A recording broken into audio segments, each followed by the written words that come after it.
game on Sunday, man. I know you're nervous for the Rams, but you got to be a little enthusiastic after being there. Bro, that game atmosphere was ridiculous. The energy, the electricity. That place was rocking. Anyone was there, and a lot of the Super Buck fans were there too. The Buck.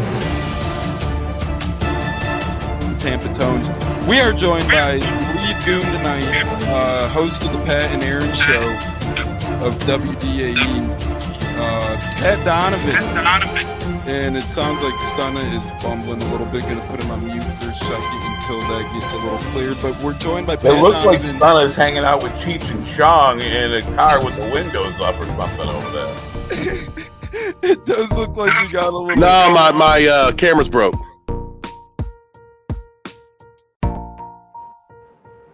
What is up, ladies and gentlemen? Welcome into breakfast. Welcome into brunch. Howdy, hey, howdy, ho. How the hell are you? We got a showdown in San Fran today. We're flying across the country. We're flying across the United States. Not us literally, but our Buccaneers. And damn it, I'll say us if I want to, because I love this team, man. Can't get enough of Buccaneers football. A lot of naysayers out there, a lot of non-believers, a lot of non-understanders want us to fold like a cheap suit, seemingly. Nah, not here. Not here at all. As J-Lo and Tampa Tones want to win and do whatever it takes to get to the playoffs. Damn it. I spend way too much time every damn off season sitting on my couch waiting for Bucs football to roll around. When we're in the middle of competing for the division, I don't want to roll over. I don't care how bad the division is. I don't care how ugly it is. I don't care how we get into the playoffs. In today's game, whether we win or lose, in whatever fashion, is going to be a big indicator to me, in my opinion, on how the rest of the season goes. If we fight our asses off like I expect us to do on Todd Bowles' birthday weekend, go out there and fight, we're going to be in it for the long run, man. Let's fucking go. I'm amped. J-Lo, how the hell are you this morning? Good morning, brother. Pardon my French, but King Cook is with us. Does prayers up to J Trav, but then Buccaneer Nation, what it do? Get a win today. Let's get it. I agree. Let's fucking go. I'm with you, King Cook. What it do, J-Lo? I'm right with them too, man. Hell yeah. Like I said, the haters are going to hate. Doubters are going to doubt us. Let them doubt us. Like I said, anybody can win on a given day. It's a whole new day. It's Sunday. Football day, man. I'm tired of the non-believers, bro. I'm tired of it. I'm tired of this tanking bullshit, man. The tanking bullshit is horrible, man. Like I said, like I told you in the other pod the other day, you're not a real fan if you want your team to lose. You play to win the game. In the words of Herm Edwards. Riddle me this. Win the fucking game. And that's where did Lamar Jackson go in the draft? 32nd overall. And he almost went the second round because no one was trained up to get him. But Baltimore, I mean, like I said, the draft will come when the season's over. Right now, we're in the middle of the season. One game at a time, brother. It's all about going into San Francisco and punch him in the fucking mouth. And no need to really look at the draft, even if you want to tank. The quarterbacks are a crapshoot. Small sample size. Look at this season. Young looks like the worst of him, right? He was the first overall pick. So we're not talking draft here. We're talking football here. We're talking Bucs games, and that's what we're going to do is we got a big Bucs 49ers battle on our hands today. At 4:05 Eastern time. Kickoff will be on Fox, and we got Bucs hater Moose Johnston on the coverage. And I'll tell you what, we talked about it a couple days ago now. Katz talked about it yesterday. He is just one of those guys that can't stand the Bucs doing well. And Katz brought up a good point. Maybe it's because he's jealous because Elstad outshined him at fullback in a lot of statistics and categories. But I'll tell you one thing, J-Lo. I do love when we're a bit of an underdog type feel. Baker Mayfield loves it as well. He said it multiple times on record. Between having Bucs hater Moose Johnson in the booth, we're now up to 13.5-point underdogs, almost 2 damn touchdowns. America's hating on us, baby. We are the full-on underdog today. And you know Baker's got something to prove. Neil, what it do? What it do, Neil? How the hell are you this morning? Welcome into the Buccateers, brother. But J-Lo, I love being the underdog. Oh, yeah, nah. That's what it's all about, man. That's how we always been. We always been underdogs in games. And like I said, you know, that's fine. I like it when they don't talk about us. I like it when they don't mention us on anything. That's fine. We lived under the Brady era. Now we're in a whole new era. And like I said, we won in San Fran before years ago. We can do it again. At the end of the day, let them doubt us. 2 touchdowns my ass. Let's see what they're going to do against Kalijah Kancey and Vita Vea with these defensive schemes. That's what I'm excited to see. Yeah, I like this comment here, J-Lo. You could elaborate on it more. We also got the Godfather in the building saying, good morning, men. Good morning, Godfather. Thank you for tuning in with us on Facebook this morning. You're one of the best in the business, and Sir. listening with us, and you're the best Godfather in the business. So thanks for tuning in. But King Cooks lays it on the line. J-Lo, respond to this. Facts, we have championship pedigree on our team, and the Niners don't have shit but a bunch of we want championship players. Let's go out and punch them in the fucking mouth from play one. I couldn't agree more. I think we're going to go out there, and I think we got to be nasty with these cats. I think we're going to have to get dirty. I think we're going to have to get our gloves on, and I think it's going to be, boys, we're going to be in the mud for the next 15 times 4, 60 minutes. It's going to be a bloodbath out there. Agreed. I think we're going to get a much better game than we did last year. I think the team wasn't really there last year, but I think this team came together last Sunday, and I think they want to win for Bowles. You can see the team gather around. They want to win for him. So what are they going to do? Play man-to-man. That's what they need to do. Carlton Davis, this is redemption day. After getting owned a couple weeks ago in Houston, now you can go in there and redeem yourself and freaking play hardcore defense. You know, shut down Christian McCaffrey. Devin White, he said you're the best linebacker in the NFL a few years ago. Prove it to him. Go in there and smack him in the mouth and tell him. Tell him again. This is a redemption game. This could be a statement game. We don't know. Like I said, I know what I said yesterday in the final score prediction, but now, today's a whole different day. You never know. Like I said, when you see these players gather around representing Bowles, you can tell Bowles did not lose his team. And he wants to win. He doesn't want to lose. So I think finally this could be the turning point to where these players might play at their best strength. And we'll see today. I mean, that's what I love about this team. They love their coach. It's not like when we had Raheem Morris and they quit on him and Graciano, you know, by the end of the day. They liked Raheem for his after game festivities, let's say that. Yeah, exactly. Go party in Soho, you know, and all that. But, you know, that's the past, man. Now it's all about here and now, and I feel like Bowles, you know, happy belated birthday, by the way. You know, shout out to Todd Bowles. At the end of the day, you know, it's like a marriage. I hate him, then I love him. But today's a different game, and there's your chance to redeem yourself, Todd. Like I said, I want him to be successful. I do. But at the same time, you got to make adjustments, and he did last week. So let's see if he follows those adjustments today in a bigger game, on a bigger stage. And King Cook is right. We do got Super Bowl pedigree players on the team. Unlike the Niners, some of them have been there, but they didn't win it. And that's the way this defense needs to come in today and go in there and just be complete, you know, shut them down. You know, shut down the run, take Brandon Ayuk out of the picture, Dean come alive like he did last week. I mean, you never know. It could be a hit or a miss. And plus, we got D. Delaney coming to play full time today, so that'll be interesting on the pass game. Yeah, we have Neil saying hit that like button. Yes, Neil, you are so right. We appreciate your help there. Please hit the like button if you're watching on YouTube and hit subscribe. That helps immediately and immensely on this program. We appreciate it all. I think we're up to almost 300 subscribers on YouTube, so that's awesome stuff. We appreciate all the love we get over there. And as Neil says, hit the like button. And also another tidbit, turn that notification bell on. When you turn that on, it alerts you guys every time us goons hit the airwaves and hit the program. So be sure to be with us by hitting that notification bell on right there. As our man Fabrizio is joining us on Facebook as well. The stars are out this morning, man. We got a lot of the OG listeners in the building. My man Fabrizio, one of the best in the business, is on Facebook.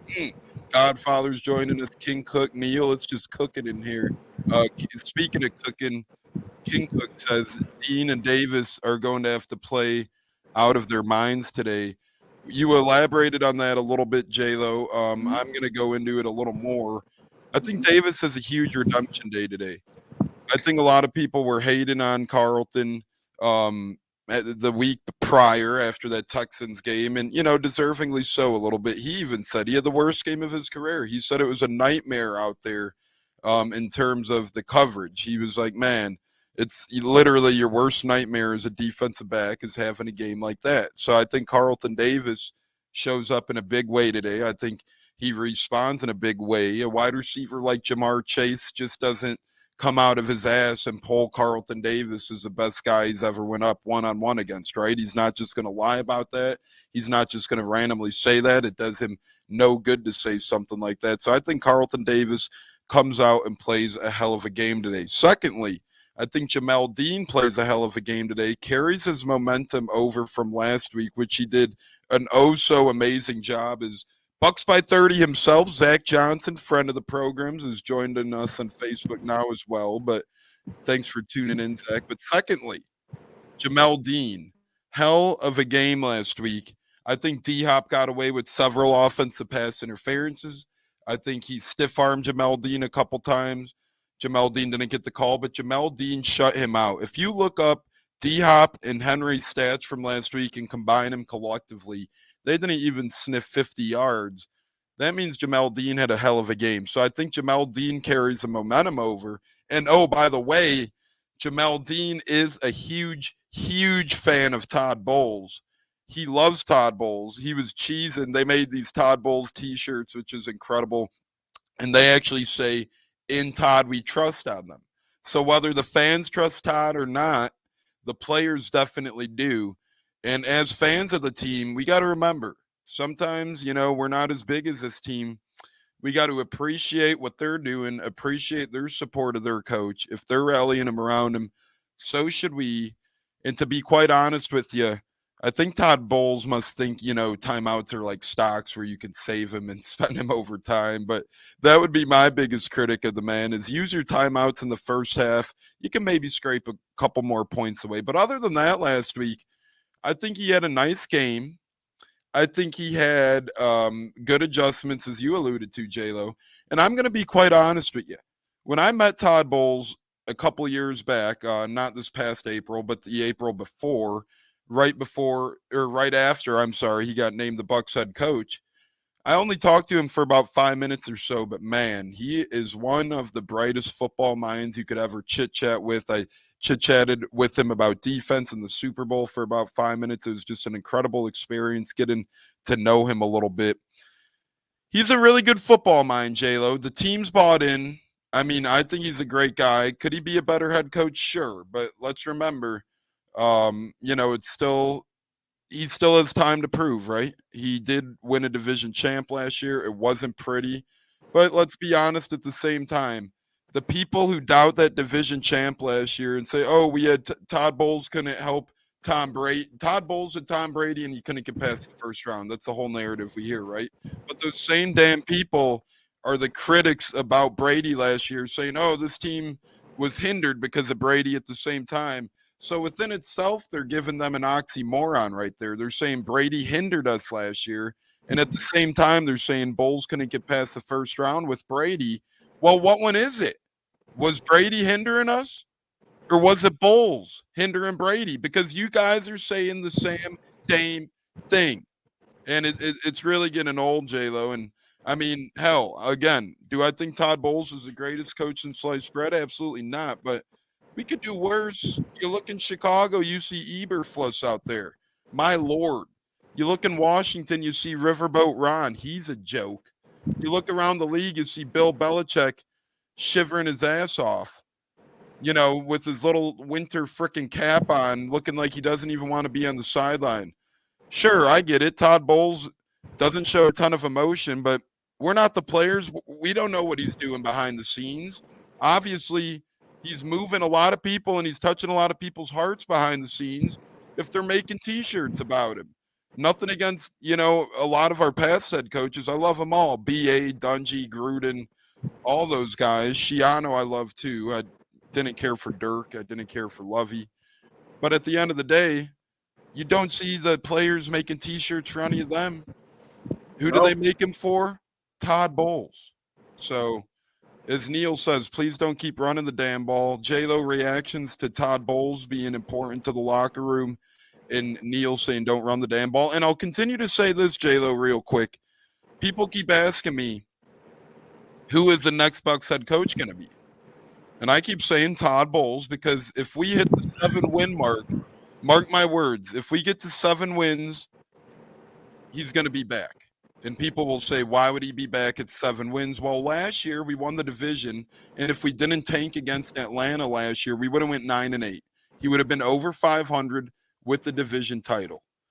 Now, if Todd Bowles gets to 7 wins with the first-year play caller, with really, I mean, I like Casey Rogers a lot. I love that man, co-defensive coordinator, and Larry Foote. But really, Todd's still running things on defense. Maybe next year he could shift off the defensive calls. He could make adjustments over there.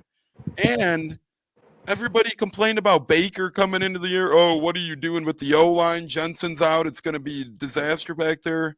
All that being said, all we had to do was win one of Atlanta or Houston games, and people would have been loving this guy, loving these decisions. Now, all of a sudden, his bags are packed. He's out of town. And it's baffling a little bit. I'm telling you what, 7 wins, he's back. That's all I'm saying. I mean, I couldn't agree more. Like I said, I'm one of those fans, that love and hate on Bowles. I know in the Houston game, I was pretty harsh on him, saying fire Bowles, but that's just the inner energy that came out of me, because you hate to see your team lose when you have the game won. Fans need to understand that we're 4-5. We're not 1-8 like the Carolina Panthers are. That's a dumpster fire. 2, we have one of the best GMs in football. Maybe his draft picks haven't been great, but he brings in talent. And then 3, like you said, Dave Canales is a first year on the fly. I think he's done a pretty decent job. And it took like 10 offensive coordinator interviews to land him, right? Remember all the guys he ran through before him? He wasn't the first choice, unfortunately, but he was a good choice. I think he's underrated, and I think, as he learns, he'll be much better next year. So, and I think every coach deserves at least 3 years to build your football team. Even though Bolts has been here for a long time, but him running the show, it wouldn't surprise me at all, as I've been watching, listening to other people talk about it, because there are some bright minds out there. One, I think J.C. Allen put out there not too long ago. Shout out to J.C. Allen. J.C. Allen! He mentioned, we'll have more cap space for him to bring in some players that will fit his system. We had shop at the Dollar Tree. So shout out to Jason Lyon for bringing in some talent with not so much money we have. Baker, Greg Gaines, Ryan Neal, Chase McLaughlin. I mean, Baker and McLaughlin have been great additions. I little to be desired with Gaines and Neal, but hey, when you're on a budget, at least he's filling the roster. And then Kalijah Kancey, he's came in, I think, making a huge deal. I think he was a steal of the draft. I read a little bit about him, during the draft process. But then as we drafted him and did more research, because I learned. Speaking of Kalijah, let's get you this comment since you're on Kalijah. I love it. King Cook says facts. He's agreeing with us about Bowles. He said exactly what you did, J-Lo. Let him get another year or two. Let him keep cooking. Let him get to 3 years pretty much. I agree with that, because it's hard when you shuffle coaches. But J-Lo, this is what I want you to answer, since you were talking about Kalijah, not to cut you off at all. But since you're talking about it, let's do it. He says, I also think it's perfect time to let Kalijah and Yaya go full throttle. So elaborate on that a little bit, J-Lo. I know me and you are big fans of both of these gentlemen. Then I'm going to get to Tyler's question. I see he's got one. Then we're going to get to Neil's thing about running the ball. It's cooking this morning. But go on first with King Cook and Kalijah and Yaya going full throttle. No, I said King Cook's on fire right now from what I've seen in the comments, I like it. It's good. No, Kalijah Kancey, he's coming on real good. Yaya's looking like he's more the better player right now compared to JTS and Anthony Nelson. No disrespect to the other 2 players. They've been here longer. But Yaya seems kind of hungry. I like his energy he brings to the field. And I like how they set up Kalijah Kancey and Vita Vea. He made some adjustments. Instead of putting Vita in the middle, he put him at the edge, and he manhandled that tackle. I like it. And Yaya, he's a guy who I think is going to become eventually a starter in the lineup. I think he's going to end up taking JTS's starting spot. And I hate to be mean like that, and there's nothing wrong with being benched. Sometimes it makes you a better player, when it comes to JTS. And then, this defense is coming alive. Here's another name, Marquise Watts. That kid can play. Keep that bookmark. I'm gonna bring up keep going on, but I'm gonna look back in time. I had some tweets about Marquise Watts in the preseason when I was watching him because I was really high on him. Let me see what they were, but keep going. Yeah, but if you watch the preseason, if real Bucs fan that you watch the preseason and watch these young studs trying to make the roster, he was making plays. But unfortunately, we had a bunch of pass rushers ahead of him that have been more experienced. But now we're bringing them on to where we're surprising teams. This is a sneaky move. Think about it. Because you don't want teams to know all about your players, especially one that's coming up on the rise. So this could be something the Niners may not be ready for. Maybe Yaya, Marquise Watts might make a bigger difference than JTS and Anthony Nelson. But back to King Cook about Kalijah Kancey and Yaya Diaby. These two kids, they're studs. Like, they're going to be really good in the future for sure. Like Kalijah Kancey, I think he's going to wreak a lot of havoc. And I think he's the missing pass rush we needed last year when we couldn't, make any stats or make any plays, And like I said, Dollar Tree, hats off to Jason Light for drafting these two studs. Cody Mock, give him more time. He'll come around. I like what he brings to the table. And plus, Christian Izien, an undrafted rookie. Go ahead. Yeah, here is my Marquise Watts tweets going back to the preseason. This was August 11th. This is me on X, Twitter, whatever the hell you want to call it. Marquise Watts doing some serious work rushing the passer and Shaq's old number out there busting his tail off. Me on August 24th. Marquise Watts, who made a big splash onto the scene in preseason week 1 a few weeks back, continues to force the Bucs' hand at edge. Bowles called it the toughest depth battle in all of preseason for his roster as well, and that was early on in camp. Have to figure he makes the roster at this point, or he will surely make someone else's. Can't really hide him on the practice squad at this point. You potentially can hide Jose Ramirez on the practice squad, though. What has happened so far? Just that, right? I said that August 24th, August 21st. Once again, this past Saturday at the Jets, Marquise Watts proved why he belongs on an NFL roster. Some real good depth for us at the edge position, potentially one of the key positions for depth, especially after lacking it there last year, hurt us big time. And then I mentioned him as one of the top UDFAs available as well with Ken Grant on X. So I liked Marquise Watts' potential. I think Bowles did a great job in bringing in Marquise Watts and a lot of these UDFAs. I mean, listen to this. We got Izien. We got Tucker. Not that he's made a huge splash, but he's filled running back depth. We got Watts. We got Merriweather. They were all UDFAs. Last year, Tompkins was a UDFA. Not that I'm a fan of Rakim Jarrett, but he's a UDFA on the roster. We filled out our roster with a lot of these UDFAs.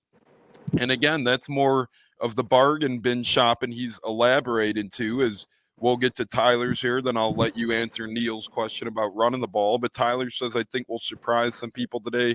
I'm not saying a win, but I think it'll be closer than most people think. Again, I agree with you, Tyler. I think it's going to come down to whoever has the ball last. I really do.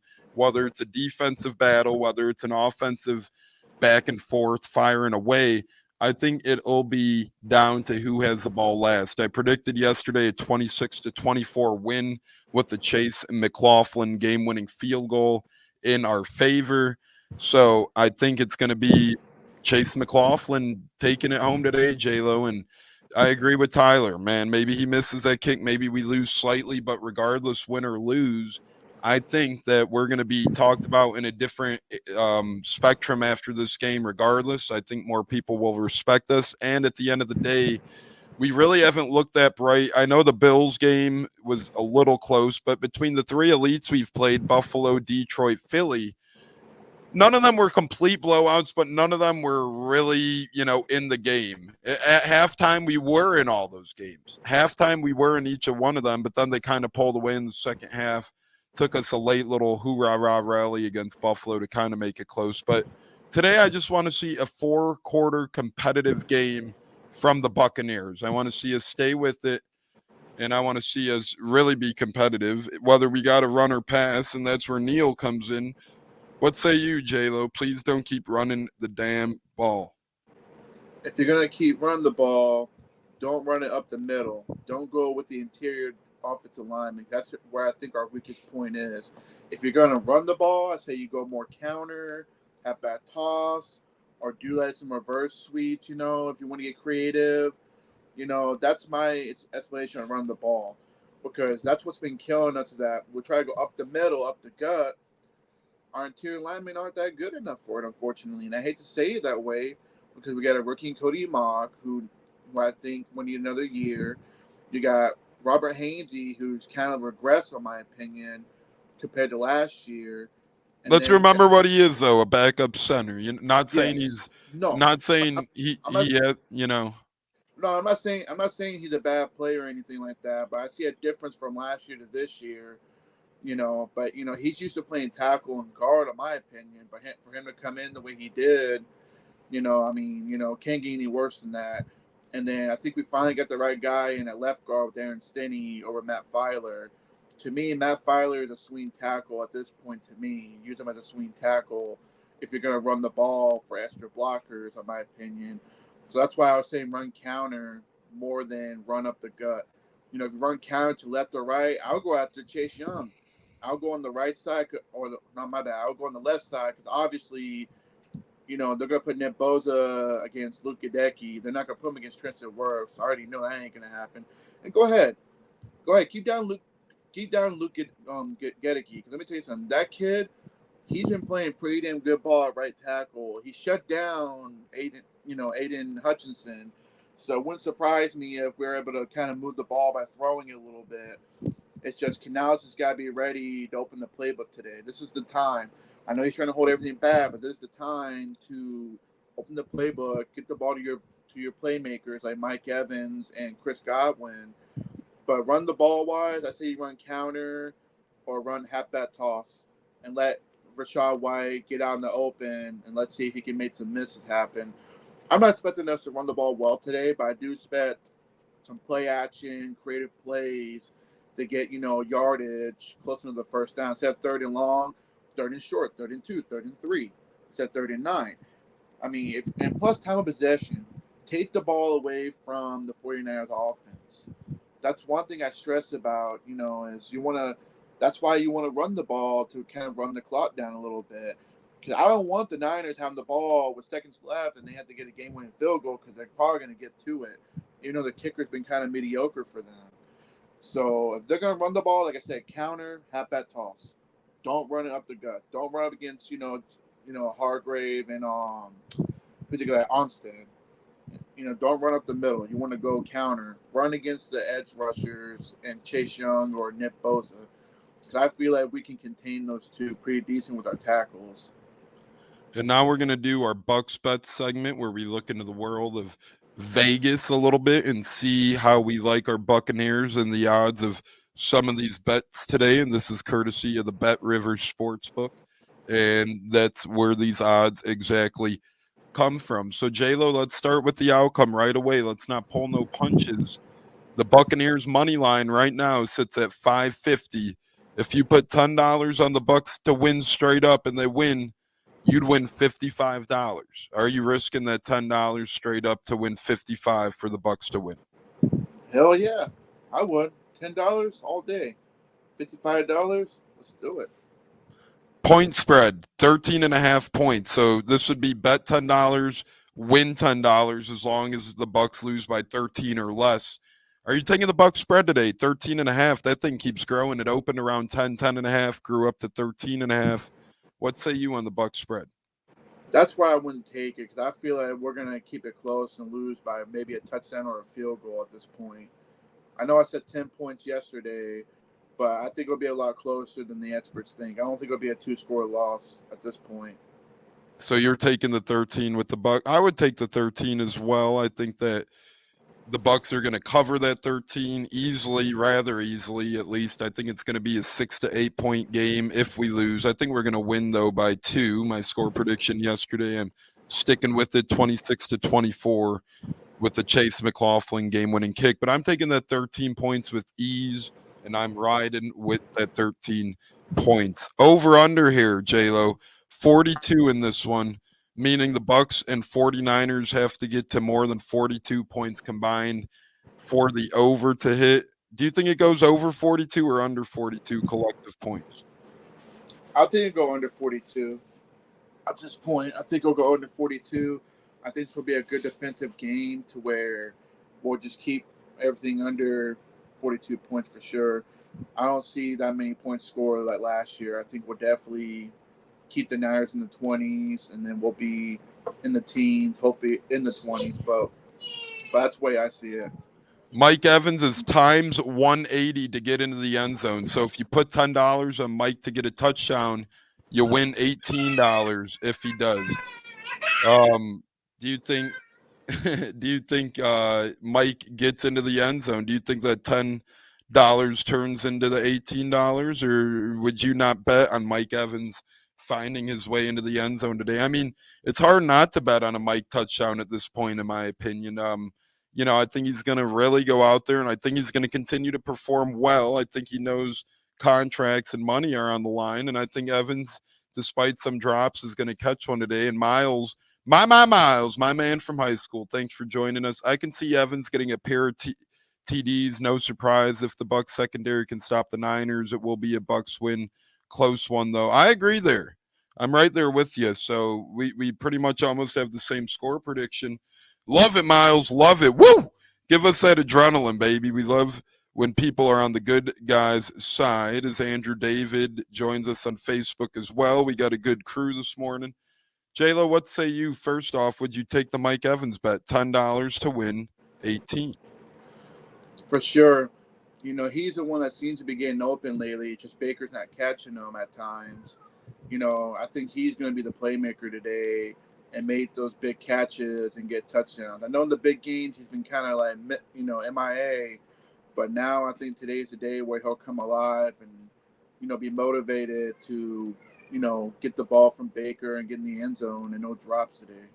God, please no drops. Please no drops, as the Godfather says. Okay, guys, got to get ready. Good luck to your Bears, Godfather. Thanks for tuning in. He says good luck to the Bucs as well. Love you. We love you as well. Thanks for tuning in once again. Yeah, it's pretty cool. He's got like a garage turned sports bar, so it's always fun on NFL Sundays over there. They got a pool in the yard, but that's more for baseball season or early on football season. But J-Lo next. Rachaad White to get into the end zone. If you put $10 on Rachaad White to score a touchdown and he gets a touchdown, you'd win $20. Do you like that bet? I do. I feel like they're utilizing him more on the pass game. Throw some screens, get him out in the open, take it up the field. I definitely will take that bet that he'll get a touchdown today. Between him and Mike, for sure. The last of the big three, Chris Godwin times 220. So if you put 10 on Godwin to score a touchdown and he does, you'd win $22. How do you feel about Godwin's odds there? That one, it's kind of hard to tell because, he makes the clutch plays. That's one thing I do with me. He does make the clutch plays to get yardage, but he hasn't really seen the end zone much this year. So I don't think I'll take that bet. I would go with Mike and Rachaad more than I would go with Chris in the end zone wise, scoring touchdowns. And then out of the long odds, guys, all these guys' odds are plus 14 to 1 or higher between Raheem Jarrett, Devin Tompkins, Sean Tucker, Payne Durham, Keyshawn Vaughn, Keeft, or David Wells. Who do you like the best out of that group to get into the end zone? I would say Keeft, but ever since that incident in Minnesota, he hasn't seen the ball much lately. So I'm going with Devin Tompkins because we've seen him get in before. If you put $10 on Tompkins to score a touchdown, you'd win $150. Yeah, I mean, if you get a reverse going or like if we're like 10 yards away from the end zone, but on a deep ball, I wouldn't throw him the ball. No, I would stop throwing it to him deep. But his touchdown earlier in the year came off a nice little 5-10 yarder Oh yeah, in the end zone. So that's what I'm more so talking about. yeah. And that's why I like him out of that group, because I don't think anyone else on this list has even sniffed the end zone. I know Rakim Jarrett got a deep target against Atlanta earlier in the year. Other than that, though, I don't think Sean Tucker, Payne Durham, Vaughn, Keeft, or Wells have sniffed the end zone this year. So Bailey sent the field, if you want to be honest, when it comes to some of those players. But yeah, Tompkins, if we're near the end red zone, I would definitely take that bet on that part because he does know how to get open on short routes. It's just some reason let's go on the deep routes, which I don't understand. Iron Bowl on CBS this Saturday. Good to know. A lot of football on this weekend. First ever weekend with Black Friday football. We have Dolphins, Jets on Friday. And just to kind of talk about the week ahead really quick, although we're in the middle of our Bucs Bets, we will be with you guys Tuesday and Thursday this week. That'll be our Buccateers schedule for the upcoming week. And then we're going to take the holiday weekend off. So come join us on Tuesday night. Time to be announced, most likely 6:30 Eastern time for Tune Me Up Tuesday. We hope to have a Colts guy join us for that. And then Thursday, we're going to do our Thanksgiving special during the day. Tress joins us as well, saying Gots to take care of business against the Niners. We got to try, Tress. We got to try, man. That's all we could do is go out there and compete, try and play a good football game, try and play a competitive football game. That's for sure. J-Lo, Baker Mayfield passing yards, over under 229.5. Do you think Baker throws for more or less than 229? I'll pick, yeah. I think he'll definitely hit over the 229 mark today. I think we'll see a lot more passing like we did last week with him on the screens and getting the middle of the field open. I definitely would take that bet. Baker Mayfield over under 1.5 touchdown passes. If he throws for 2 or more touchdowns, you'd win good money. $10 bet would win you $18.50 if he's able to throw for 2 or more. Do you think he gets to that 2 or more? I could definitely see that. He's been throwing at least 2 to 3 touchdowns a game lately, so I would take that bet for sure. Brock Purdy to throw an interception. If you put $10 on Purdy to throw an interception and he throws one, you'd win $11.50. Do you have faith that Brock Purdy could win you some money with an interception? No. With all those drops last week, I don't see us getting a hit today. I just get deflections, shutting them down, but I don't see us picking the ball off. I mean, I would love to see it, but I wouldn't take that bet. Not with our DBs. Mike Evans over under 60.5 receiving yards. His over under for receiving yards seems to grow by the week. Do you think he gets to the over under 60.5? Yes. I think he'll hit over the 60-yard mark for sure today. I think he's going to make the clutch catches like he's supposed to and get us in the best position to get some scoring points on the board. This is one I like. Chris Godwin over under 49.5. He's been always over 50 for the most part this season. I think he gets the over that mark today. I agree. I couldn't agree more. 49 yards, that's an easy bet right there. That's like 3 or 4 catches for the big guy. He's good for at least 5 catches a game, so I really have a hard time seeing him not get to that number. Cade Otton, 26.5 receiving yards. These are always fun for the tight end because it's almost like if they get one big catch, they're already at that mark, right? 26.5 yards. But at the same time, if they're more of red zone targets getting thumped down, they don't really see those wheel routes and whatnot. Nancy's joining us on Facebook as well. Thanks for tuning in. Love you over there. But J-Lo, what say you? Cade Otton, 26.5 receiving yards. Man, he's been off and on, He'll show up one game he gets shut down. I just don't like his chances against those linebackers, man. Greenlaw and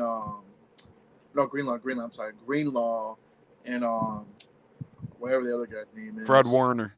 Yeah, Fred Warner. Yeah, I know. F him. Can't forget the best in the business. Unfortunately, but yeah. But But to me, those two guys are going to lock him down, man. That's hard to bet on right there. I couldn't take that bet on K-Dot today. Trey Palmer over under 24.5 yards. To me, this intrigues me because he runs a lot of deeper routes. One catch for him will almost surely be over that 24-yard mark, no? That I can get behind. I think Palmer's coming, he's been coming on. He got robbed of a big catch last week. I like him on the deep route more than Tompkins. So I would say yes, easy bet, 24 yards, absolutely. And this is intriguing as well. Rachaad White receiving yards, 24.5. To me, that's really low for Rachaad White, who's come on really strong in the pass game the past month or so. No, bet. That's where he's definitely our bread and butter right now, is on the receiving end of getting the ball and taking it up 15, 20 yards. So I definitely would take that bet any day. Yeah, and then we're going to get into some rushing yardage real quick. But, man, I just cannot believe how low his Godwins are. Some of these guys, it's like they want you to get baited by the low-hanging fruit. But, hey, I'm going to take advantage of it and put in a nice little over-under parlay in some of these things. I mean, some of these are there for the take, and I really do feel like that. So, yeah, I like the Rachaad White one a lot. I like the Godwin one a lot, and I like the Evans a lot. I'm actually going to flex them down. I'm putting in a parlay right now. Rachaad White over 24.5 receiving yards. Chris Godwin over 39.5 receiving yards. Mike Evans over 39.5 receiving yards. If that all happens, I'd win $41. So I like those odds for a $15 bet. Why not try that? I think that's obtainable. Mike and Chris just needing 40 and Rachaad White getting 25. I mean, if Baker Mayfield throws for 200 yards, he's going to have to throw to some of these guys, right? Agreed. I feel like he's definitely going to spread the ball around today. Getting the ball to his two playmakers, and you have Rachaad White in there. K-Dot, if he shows up today, which I'd love to see, he's another key guy, in the short yardage to get those first downs, because he's made some clutch catches. Not the best pass blocker, but he could definitely make some clutch catches. So I think he definitely spreads the ball pretty well today, as far as Mike, Chris, Auden, possibly Trey Palmer, and then, of course, Rachaad White. We're going to look into the world of rushing now. Rachaad White rushing yards over under 44.5. That's a little high, but what do you think?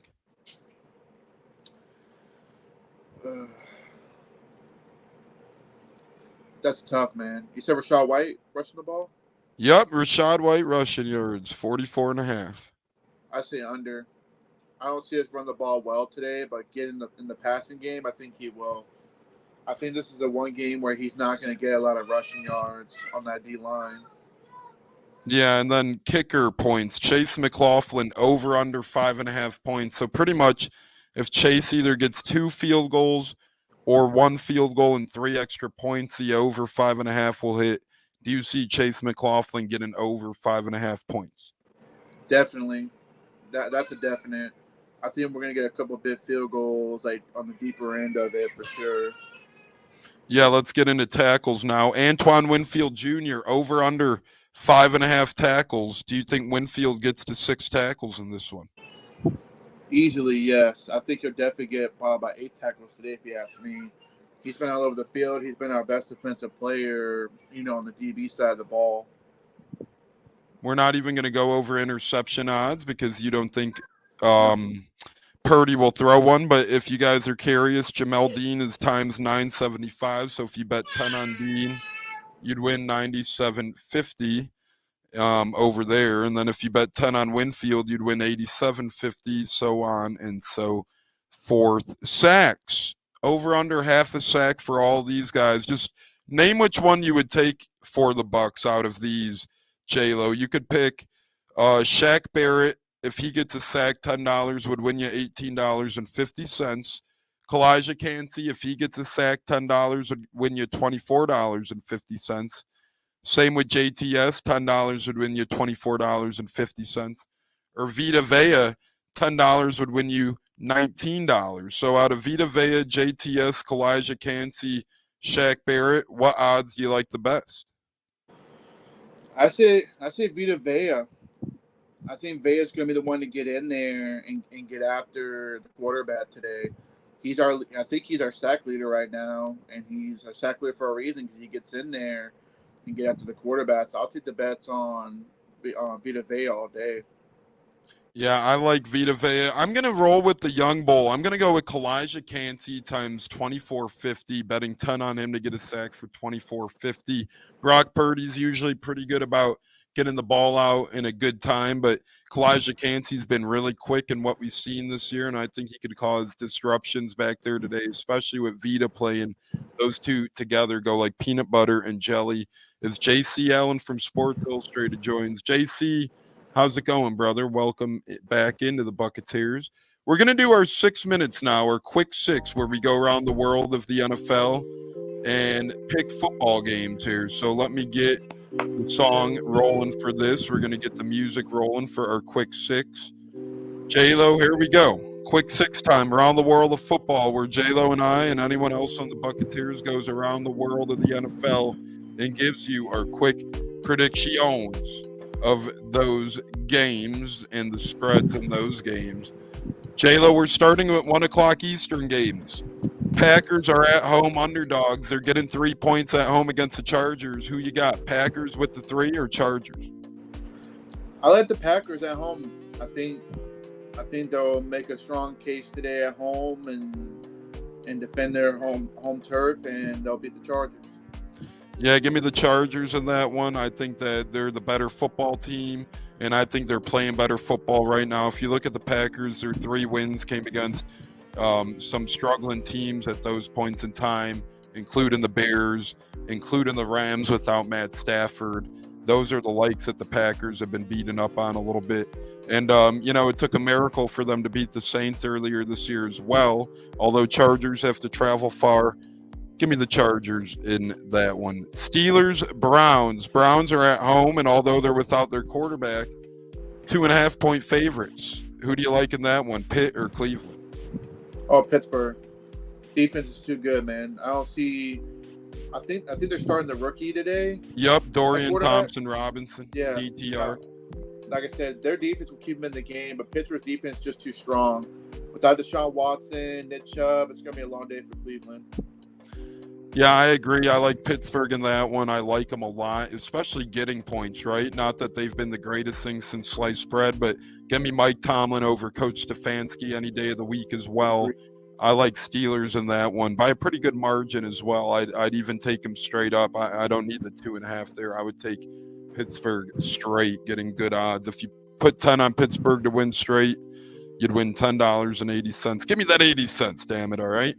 Bears +8 on the road against Detroit. Bears heavy underdogs here. +8, 1 o'clock Eastern kickoff. Justin Fields is returning. You got Detroit laying the 8 points, or do you got the Bears hanging on by a thread? Detroit's a good football team. The Bears are not. They're a dumpster fire. Even with Justin Fields coming back today, I just don't see him playing great today. I think he'll be a little rusty after being off for a few weeks. So Detroit at home. Detroit's at home, right?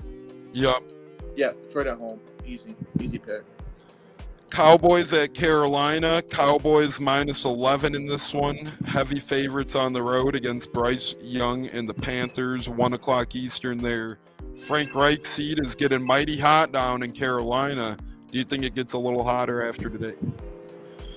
Absolutely. I think Frank Reich will be one and done, unfortunately, because the ownership, is really questionable right now. So I say Dallas goes into Carolina and knock them off. Can't say I'm mad about it, because they're a division. So I say Dallas wins big again. I think so as well. 1 o'clock Eastern division rival over out east in Washington. You got the Commandos home against the Giants. Giants are starting rookie quarterback Tommy DeVito again. 8.5-point underdogs there. And I'm going to roll with, this one's a tough one. 8.5's a lot. I know the Giants look bad. I know DeVito hasn't been the fleetest of foot, but I'll say this. Saquon Barkley is always ultimately a weapon over there. So if you got Saquon Barkley on your side, you never know. You could maybe win football games or at least keep it close. I don't know. But J-Lo, what say you? Giants getting 8.5 points You got the Giants hanging close in this one. Oh man, they went downhill, man. To me, they're the worst football team in football right now with their situation. I definitely like the Commanders at home against the Giants right now. I don't see the Giants win another game. It's okay. She's crying because we're talking about the Giants and Commanders. You know, I'd be crying too if we were talking about that bad of football. Yeah, next up on the docket, we got Cardinals-Texans. Cardinals, 5.5-point underdogs on the road. They do have Kyler Murray back, but the Texans have been the talk of the town with C.J. Stroud back there making a lot of plays. They've beaten the Bengals. They beat the Bucs. They've been beating some good ones. Who you got, Cardinals-Texans? I'm actually intrigued at that game. To me, that's the real game of the week because, you know, I think Kyler's really playing for his job right now, and he actually had a pretty decent game against Atlanta. So if I had to pick, I got the Cardinals on the road to upset the Texans. Yeah, I got the Cardinals plus 5.5 as well. I think that's a good one right there. I don't think you could go wrong with the 5.5 points there. Give me the Cardinals and Kyler Murray to hang close in that one. Titans, Jaguars, 6.5 point spread. Titans getting 6.5 on the road. Are you with the Titans in this one, or are you rolling with the Jaguars? 6.5 point spread. You ready for this one? Because the Jaguars got pounded at home to the Niners, I say Titans with the upset, man. I think the Titans are going to keep pounding on them. I could see that. I could see the Titans getting a W there potentially. Raiders, Dolphins, but I like the Jags in that one. I'll be hoping for the Titans, but I like the Jags in that one. Partially for what you said, they just got pounded, so I think they're going to be given some of that business back. Titans, Jags, we just did. Raiders, Dolphins. This spread is huge. Raiders winning 2 in a row here, getting 14 points, 2 touchdowns. Do you think the Raiders keep it close within that 2 touchdowns, or do you got Miami? I say Miami. Miami is just too hot right now, man. I just don't see them dropping that game at all. I got Miami as well, although Raiders have been good. You know, it's going to be a battle right there. Give me Miami to cover the spread. Give me Miami minus the 14. I'll probably end up taking some kind of crazy money line parlay with a good amount of the favorites. I think a Dolphins, let's see, Dolphins, Cowboys, Lions money line parlay doesn't seem too bad. Bucs 49ers we did already. Jets at Bills, 4:25 Eastern. Bills are minus 8.5. The first time they matched up, the Jets won flat out Monday Night Football Week 1 without Aaron Rodgers. Who you got here, J-Lo? Oh, man, tough one. Who the Jets playing again? I'm sorry, Tony, I didn't hear you. Who Jets at Bills, 4:25 Eastern, 8.5 point swing. Bills favored. I say the Bills, man. I think the Bills, make up for that terrible loss the other night. I think they end up taking the Jets. Seahawks at Rams. Rams minus 1.5 points, 4:25. Give me Seattle getting the 1.5 on the road there. Is Stafford playing today or is he out? He's playing today. Matt Stafford is back. Yeah, but didn't the Rams beat Seattle early in the year? I think that was the first week of the season. No, yeah, Rams beat Seattle pretty good. Yep, in Seattle. Yeah. No, give me the Rams with the upset at home. I think they'll end up surprised the Seahawks will beat them at home. I like that. This one, Sunday Night Football game, the intrigue continues to grow. Vikings getting 3 on the road against Denver. Both of these teams playing a lot better, J-Lo. I say Denver. I say Denver at home. I think they're gonna keep the hype up after beating Buffalo the other night and beat the Vikings at home. Yeah, that's a tough one, but we need Denver, so I'm rooting for Denver. Give me Denver. If the Bucs want to stay in wild card contention, we want the Vikings to start dropping games like we said on the other podcast a couple days back on Thursday. The Bucs are going to be rooting against the Vikings like we are against the NFC South from this point on, so let's go Denver. Then Monday Night Football, one of the better games I could remember for a Monday Nighter. Eagles at Kansas City. Eagles are +3 on the road. It actually opened with Chiefs at home +3. Now it flipped the Eagles on the road +3. Who you got there, J-Lo? Chiefs or Eagles? Man, That's a tough one, man. That's a tough pick, brother. If I'm a bet man, I'll put my money on the Chiefs at home Monday night. I think they get the win at home in front of their fans against Philly. It'll be a close game for sure. But Patrick Mahomes versus Jalen Hurts, I gotta go with Mahomes, man. You gotta go with the two-time Super Bowl champion. I agree with you there. Give me Mahomes at home. I would bump it to -1. I'm not laying the 3 against the Eagles. I could see it being a 2 or 3 point game. So give me Mahomes and bump it to the money line or -1 over there. And that's our quick 6 around the world of NFL with J-Lo and Tampa Tones here. As we're winding down here, we got our one big thing and walk off and final word left. You have been listening in with us on the Buccateers, and we do have a little bit of time left. You're watching either on Facebook at Bucs Life LLC or on YouTube at Buccateers Podcast, and you can catch a replay on Google, Apple, Spotify, so much more at Buccateers Podcast. Keep up with us on X or Twitter at Buccateers. Keep up with us on Instagram at Buccateers Pod. That's BUCCATEERSPOD on Instagram. And as Neil said earlier, like, subscribe on YouTube, and turn that notification bell on for us, please. And thank you, J-Lo. Let us at it. One big thing and walk off heading into the Bucs 49ers game today. One big thing, our players are going to stay motivated from last week's win, and they're going to win it for Bowles, man. Try to win this one for Bowles, man. At least make it a game, go out there and play your hearts out, man. Like I said, we were former Super Bowl champions on that defense with some of the players still there. Like I said, I want to see some hard-nosed football today. Win or lose, I'm still a Bucs fan to the end. That's the way I look at it. All these bandwagons, they want to jump ship. Oh, deuces. You won't be missed. Yeah, a lot of fans want to jump ship, a lot of bandwagon people out there, which is fine. Not really fine, but get off the ship. If you don't want to be part of us, we don't want you to be part of it either, right? So let's go out there today. Let's shock the world. Let's play a close game at the very least. Let's kick some ass. Let's get angry about it.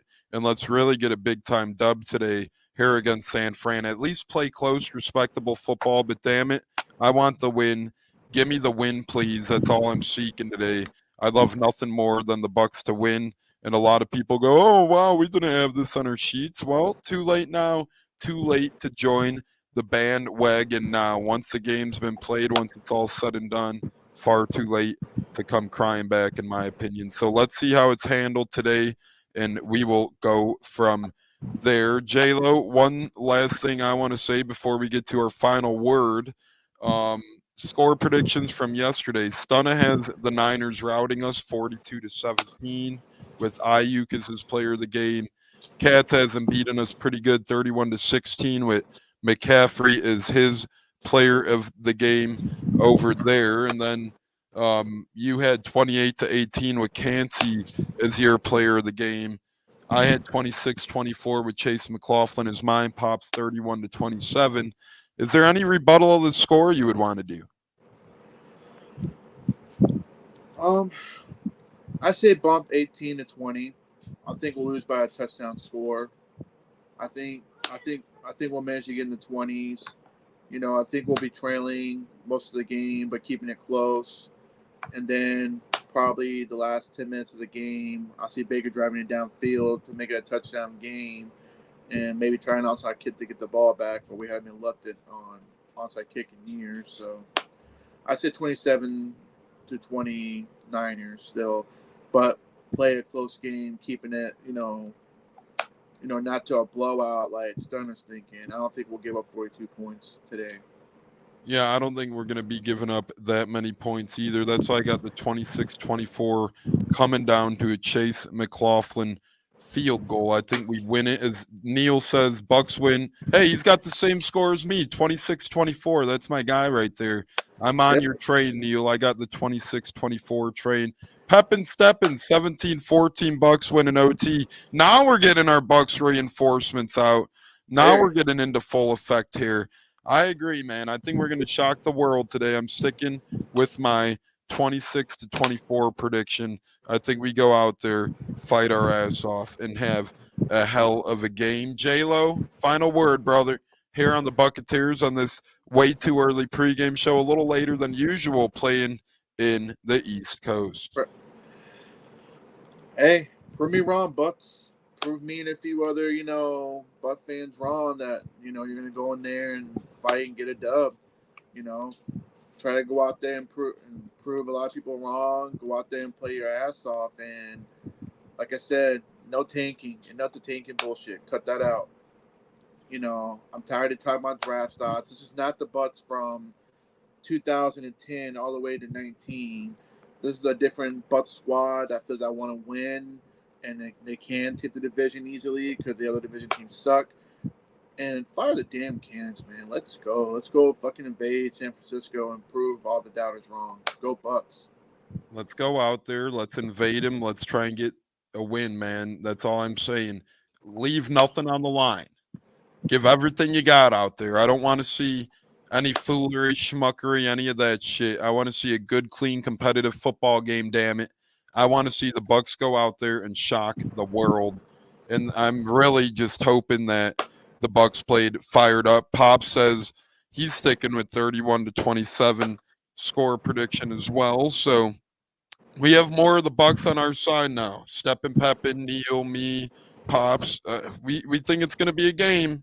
Let's hope we could go out there, compete, and get a great little game going. Final word is this. Let's go, man. We need this fucking game. No tanking, no draft talk, none of that foolery, none of those shenanigans. And just a friendly reminder, Tuesday and Thursday is our pod schedule next week.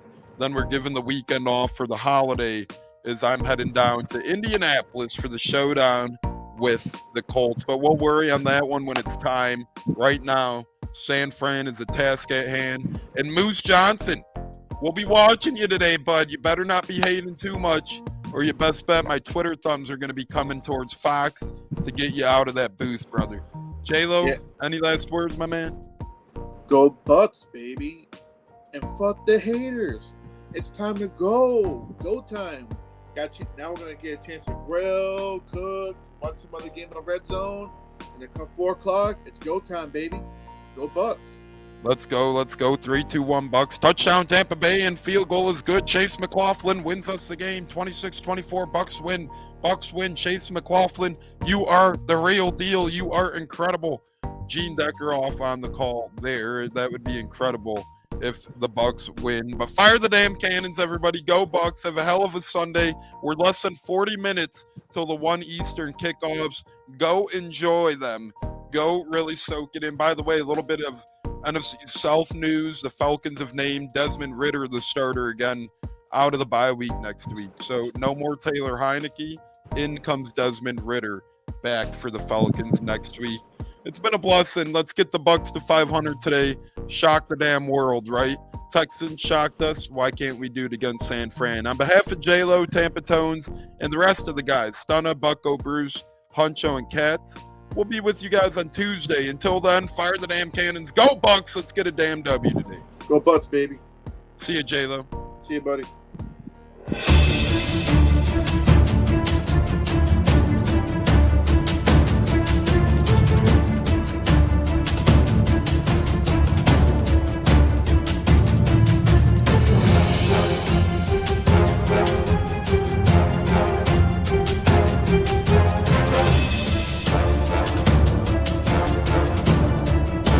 Game on Sunday, man. I know you're nervous for the Rams, but you got to be a little enthusiastic after being there.